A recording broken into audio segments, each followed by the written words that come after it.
Hello, I'm Luke Westerray, CNET here at the launch of the HTC One. We're going to take a look at some of this phone's software treats as well as some of the new features of HTC Sense 5.0. Let's see what's new.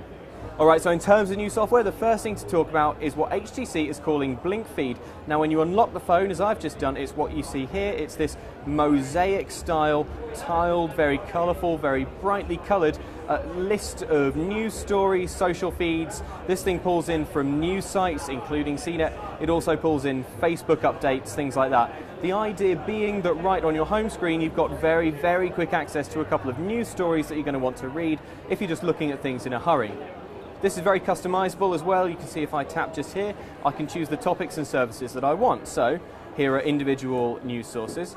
If I pop over to categories, if you're interested in design or gaming or music, then you can choose to have those things populating your BlinkFeed. Happily, when you pop into one of these, it doesn't take you to the browser, instead it opens it here.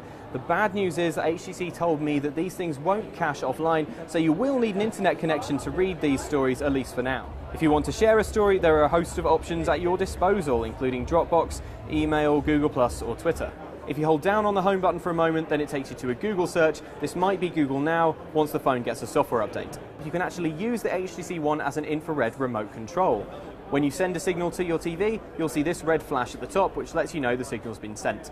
Finally, let's talk a little bit about HTC's Zoe camera. So the Zoe camera takes burst mode photos so that you can select the best of a series of stills from a short video.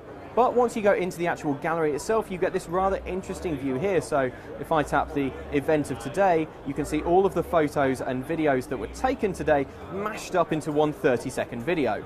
The editing happens automatically and it looks quite fun, and it creates a clip that you could very, very quickly share to Facebook. Imagine something like Apple's iMovie, but with very little effort on your part. If you're familiar with the app Flipboard, then there'll be no surprises here, but I do like what HTC's done, and I do think this is quite an attractive interface. Hopefully it won't be something that you want to delete straight away, and it will actually keep you entertained in those moments of boredom.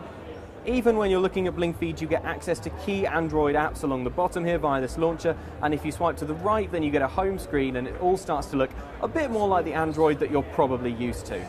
The app interface has been given a bit of a redesign as well. You can see HTC's famous weather widget now has a minimalist, monochrome style, and these apps look a little bit more spaced out than they did previously.